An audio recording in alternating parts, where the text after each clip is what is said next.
made a lot of people racks on this super chain. Craze back outside and it's right here. It's that super bass. I just woke up and I'm like, what I'm finna do today? Measurements, major flips, makes sense. Okay, let's go. Going up, I'm going long. I told the squad, meet at the base. Punt the bags, I punt the stock. It must be hard to keep the pace. 7 figures out the songs, that was the outcome of my pain. We're bringing $1 billion on chain. Some people gon' leave whenever there's tough times, but shout out to the real ones that stuck by. Dark days make you appreciate when that sun shine. Reason I trust mine. Look, I got some moves to make. I gotta get it right now, I refuse to wait. Really don't do the fakes. I gotta keep my ground slow just to view the snakes. If only you knew the stakes. Taking these risks to pursue was great. I got some moving bass. Now I'm on chain and I'm using bass. Using bass. Now I'm on chain and I'm using bass. I've been outside, I'ma choose my faith. Cooking the shit of a food on plates. And then when Rio be standing on business, there ain't no way we can lose this race. I had to manage the damage inflicted. Put on the gas, we don't use the brakes. Nah. So many chains I've been able to mint. So many ways now I'm taking my pick. Bullet the best while I'm still in the market. Wallets on wallets, I'm staking a bit. Face like I'm Little B. Say what I say, now she feel to me. Make what I make, now they shielding me. Big dog, big drums, big bass. When she look around, she see bass. Try to play keep up, but it's way too late. Onchain is the next online.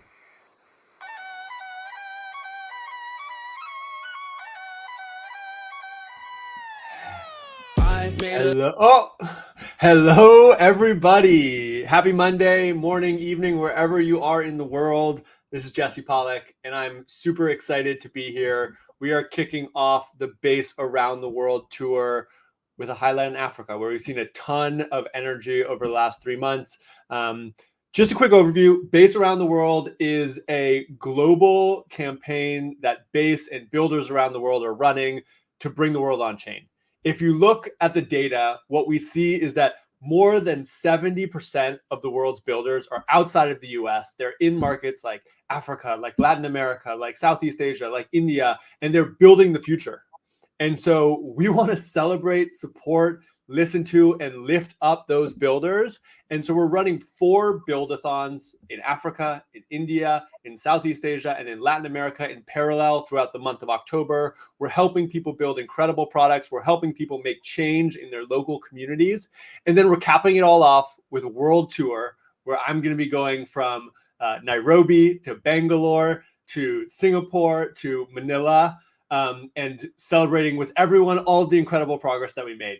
And so today I'm joined by a group of incredible guests who are helping us throw the Base Africa Build-a-thon. I want to just quickly go around the circle, quick intros. Yele, you want to kick us off?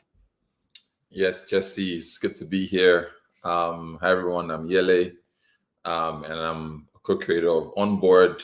Onboard is building the ultimate financial platform and support community for on-chain builders and creators on Base. So this is super exciting and can't wait to see what builders are going to create.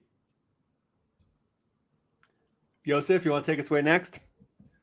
Sure. Hi, everybody. My name is Yosef, and I'm on a mission to build an open and permissionless internet that actually works for all Africans. That means bringing the on-chain economy to the real people and bringing the real people to the on-chain economy. I do that through Magma. It's a founder residency program focused on African builders, and also invest in front-leading startups that are actually doing this work. I love it. Femi? Hi, everyone. Hi, ladies and gentlemen. I think the ladies watching, right? So my name is Femi Adegulu. I'm the co-founder of Beach in Africa, and we're building Africa's largest Web3 edtech, and our goal is to bring a lot of people on chain, help them understand the use cases of blockchain tech in real life, and solve problems with blockchain tech. Thank you all. Love it. Roger? Awesome. Thanks, Jesse. Hey, everyone. My name is Roger Taracha. One of the senior engineering managers at Yellowcard Financial. Yellowcard is the largest and fast licensed stablecoin on and off ramp on the African continent. We operate in about 20 African countries across sub-Saharan Africa, and we make it possible for all people and businesses to get access to this technology. So yeah, glad to be here. Awesome. And then Kundi, Is that Carice? Okay, looks like. No, it's not Karis. Well, Who I is know. it? Hi, I'm just a newbie on chain. Let me just put it that way. I'm just learning, starting dev to learn to dev on chain. But Awesome. mostly, I'm a community manager. Nice to meet you guys. Nice to meet you and welcome. We're glad you're here. We were supposed to have Carice, but I don't know where she's at. Maybe she'll join midway through. I want to get us kicked off. Yosef, you talked about kind of how we're going to use Onchain and this platform to solve problems in our local community. I'd love to hear y'all's perspectives, kind of like what are some of the unique challenges that you're seeing on the ground in places like Kenya and Nigeria and across the African continent? And then what are some of the opportunities you're also seeing for Onchain to make an impact? I'm happy to kick it off. So I guess fundamentally what the blockchain is solving for is trust. And what I feel we lack the most in many emerging economies is trust. Trust in our financial institutions, in governments, and payment rails, and all of that. And so what is the first area that actually relies on a huge level of trust infrastructure? It is finance, money, reinventing payments, and making that accessible for the very small person and the big corporate and everyone in between. And I think that's really where the on-chain economy is solving for. It is plugging the African economy into the global economy and vice versa, and enabling a very seamless trust infrastructure so that we can trade, work together, transact with each other in a seamless way. I love that. And I want to hear other people chime in as well, but I do want to give Carice an opportunity to introduce yourself. You want to quickly say hi and talk about what you're doing? Okay, hi everyone. Good BMBM everyone. My name is Carice, and yes, I'm the co-founder at Base Africa. I'm also programs manager at Web3 Ladies. So as you all know, at Base Africa, we are working in line with the Base's vision of bringing the next billion people on chain. But we're starting with Africa, right? Because before we can, in order for us to bring the people on, to bring the next billion people on chain, we have to start with Africa, right, in our locality. So that's what we are doing at Base Africa. And since we started, it's really been amazing so far. It's really been based on so far. We've had like so many success stories, so many people coming on chain, and so many testimonies, right? Then at Web3 Ladies, we are also working to bring in the next 100,000 ladies into the tech space, into the Web3 space. So that's like basically what I do at Base Africa. I'm also a tech host, and that's let me be humble. That's it. I love it. And I gotta say, I think Aniri from my team was talking about it earlier, but the amount of energy that the Base Africa team has brought on chain over the last like 2 months, it's kind of mind-blowing. Like I've never really seen anything like it. We've been getting so many feedbacks, but that's the energy of Africans, right? Yeah, I love it. When Africans are in this space, it's obvious. Yep. And it gives me so much life. It's really incredible. So let's take us back. Challenges, opportunities in the region. Anyone else have a perspective they want to share?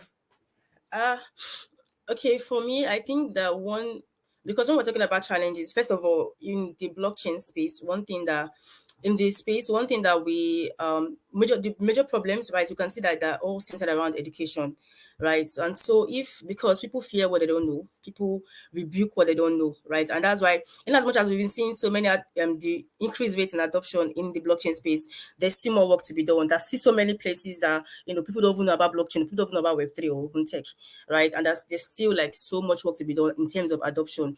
And so if this is one of the major challenges. So I think that if something can be built in this regard that not only helps to onboard people, right, on chain or to the blockchain space or to the Web3 space, to the blockchain space, it also like onboards them in an informed way. So if a gap can be created that's just specific to teaching people basic knowledge about blockchain or about blockchain in general, I think that would really go far in increasing the rate at which people come on chain in an informed way, so that we don't have cases where people are coming and they're like, I don't understand what is blockchain, what is on chain, what are you guys doing here, what's going on? Do you get? So if we have something like that just caters to that need, then we'll have like quality people coming on chain every day. I love that, giving people the knowledge so that they can come in and make an impact in a positive way. Exactly. Who else has a perspective? Yes, so I think for me, I'll touch on two things. So number one is I've become quite passionate recently around on-chain reputation and sort of just credentialing and this notion of micro credentials. I keep asking myself, like, what is the largest and most significant problem in global market economies? And in Africa, especially, that's credit, right? Like, credit doesn't really exist in a lot of these places.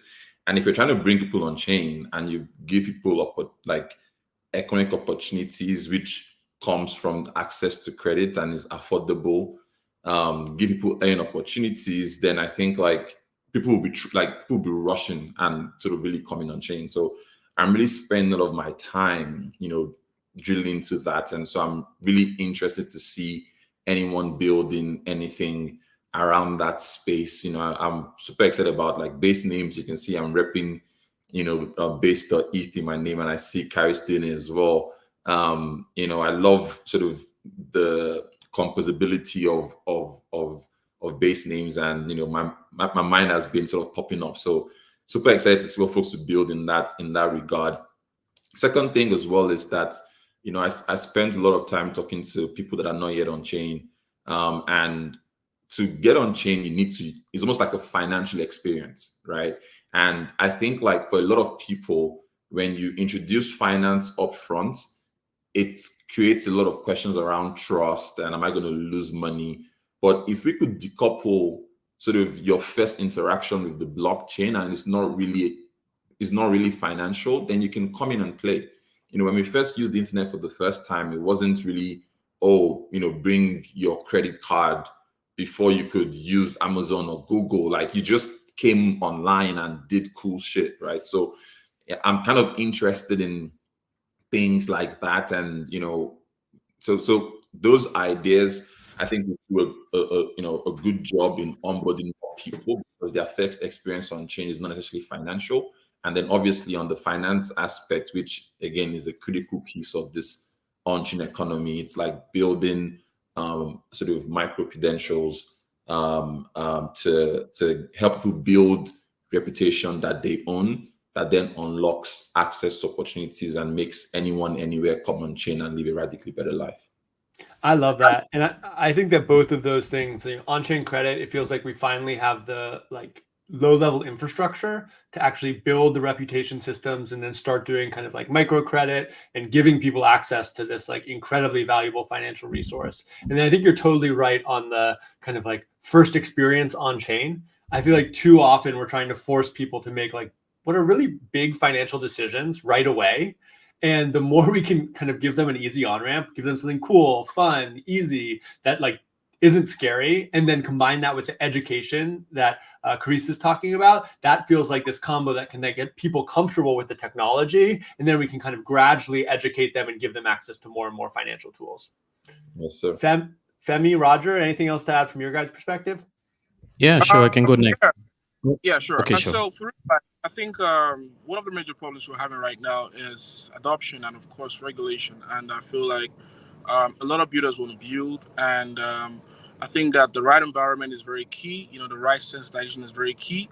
And of course, in Nigeria, Yele knows I'm very big on blockchain policy. I advocate for the ecosystem a lot on the traditional media. I've been on the biggest TV stations in Nigeria, talking about how this on-chain economy really empowers the three tiers, which is the government, the people, and the companies. Everybody gets to win. It's a win-win situation for everybody. The biggest companies in the world have come to Africa to create employment opportunities. And when you create jobs for people, you eradicate poverty. You also solve problems of insecurity.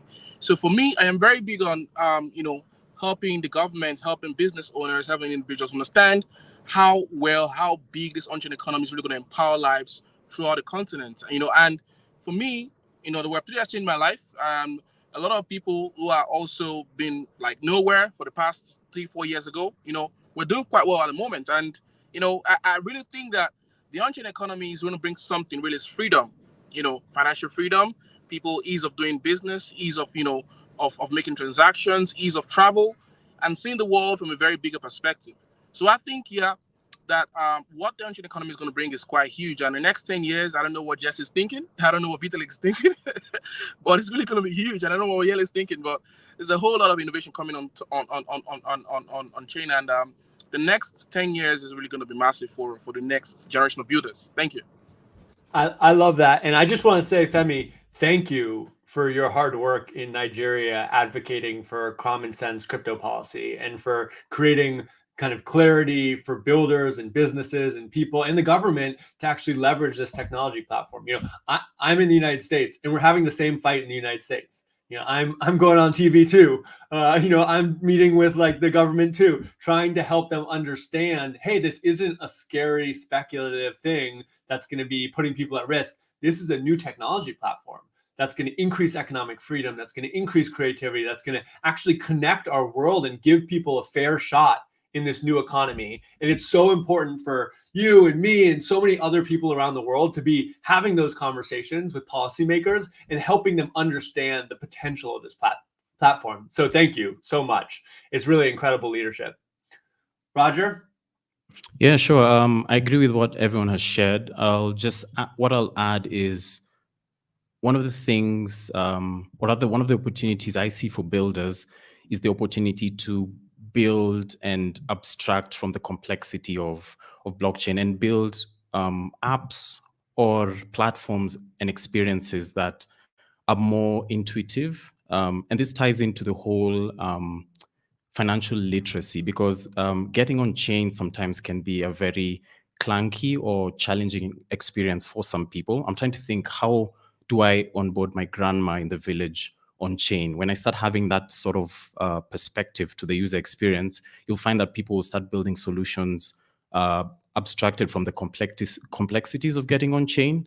I'll give you an example of one of the products we have at Yellow Card. It's called Yellow Pay. It's one of the products that we use for cross-border payments. So all you need to do is actually just load your wallet, and then I can take Yellow's phone number, send him cash, and basically all you'll see is just the experience of loading your wallet and sending cash. I'll load it with Kenya shillings. He'll receive Naira, or I don't know if in Europe, maybe you'd receive pounds, but we're just in Africa. So I'm just giving an example, like you'd receive Naira, right?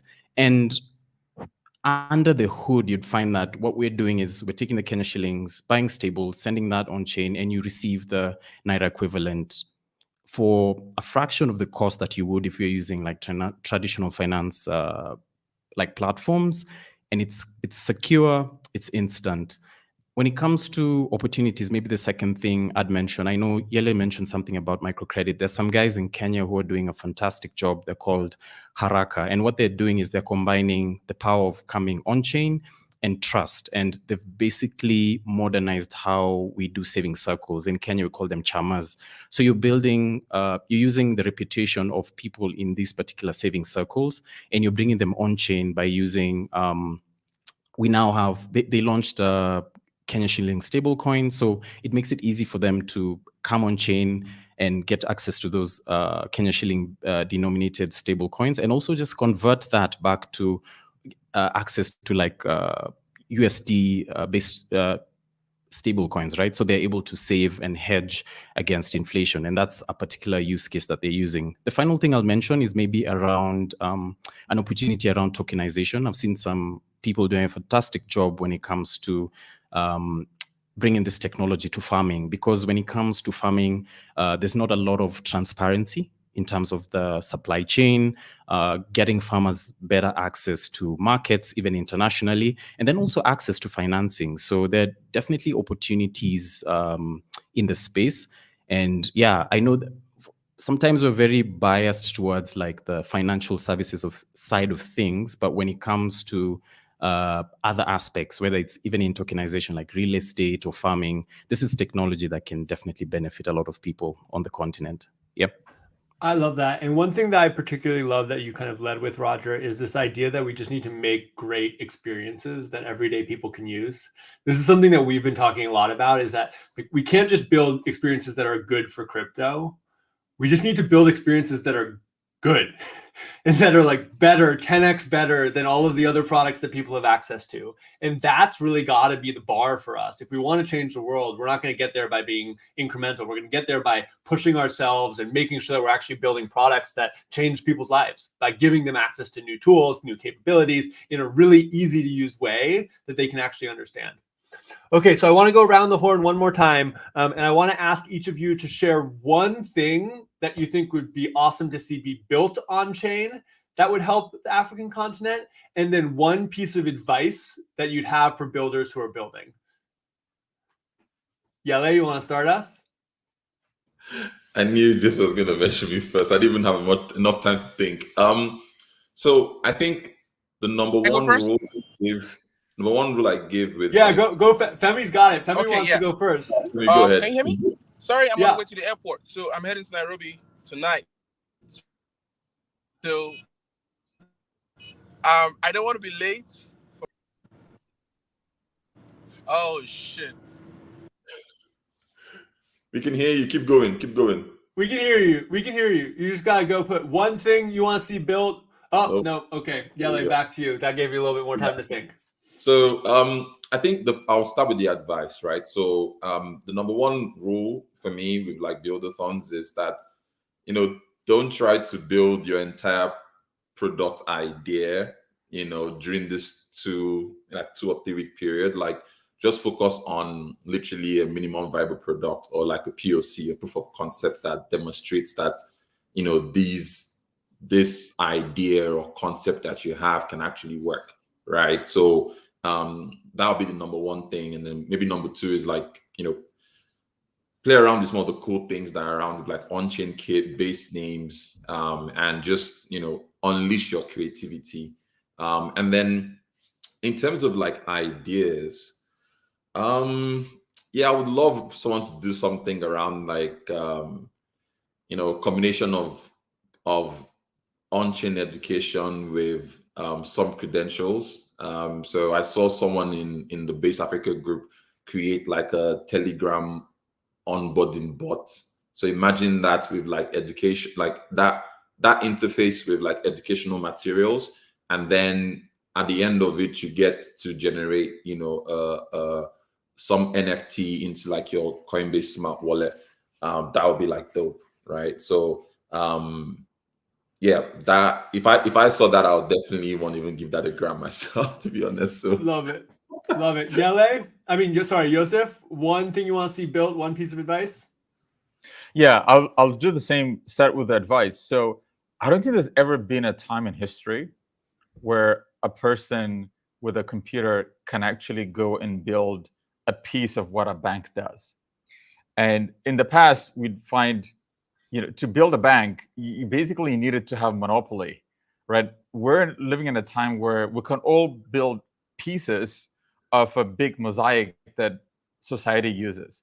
And that's, I think, the huge advantage of building on-chain. And so try to cut a piece of a bigger picture problem that we're trying to solve, and then build that, trusting that other people will build all the other pieces. And if we're building it on-chain, then they talk to each other, they're modular, they work together. We can actually reinvent a financial system in a very short period of time in our lifetimes, which would be almost impossible to imagine without this technology. With that in mind, if there's one thing that I'd be interested to see, it is actually local stablecoins. I think that's the next big thing in crypto is like we've seen US dollar stablecoins thrive. I think the next phase specifically for Africa, it is actually building local stablecoins. It's going to be hard to do in a build-a-thon, but you can get started, and we'd be very excited to support and figure out how to make it happen.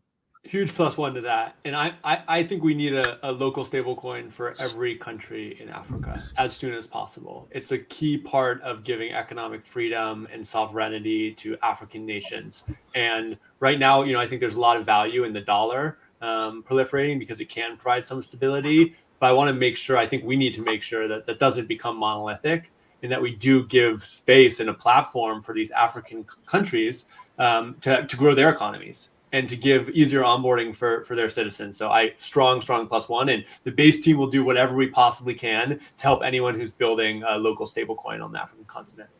Roger? Yeah, sure. I'll go with the advice first. So in terms of building for this build-a-thon, what I'd mention is two things. Think of an idea that has, or think of a problem that you should solve, and your idea or whatever you're building should have utility, because my assumption is you're building this and hopefully one day it might turn into a successful business, and successful businesses are built on solving problems and solutions that have utility. So that's what I'd share with them. The second thing I'd share in terms of advice is the importance of user research, like UX research and speaking to your customers. I know the time period might be short, but if you can try and validate your idea by speaking just to different people, like speak to your circle, speak to your friends, speak to your family, and see whether what you're building actually has a use case. That goes a long way in terms of building for utility. When it comes to what I'd like to see built on chain, I know in Africa and even many other places around the world, we normally have challenges with our voting system. So a decentralized voting system would be a good idea to actually see. And then maybe another challenge we face a lot is KYC, especially if you've built an app in Africa and you're trying to scale to different countries. You know how difficult getting the right KYC provider is. So maybe having a block KYC verification system on chain.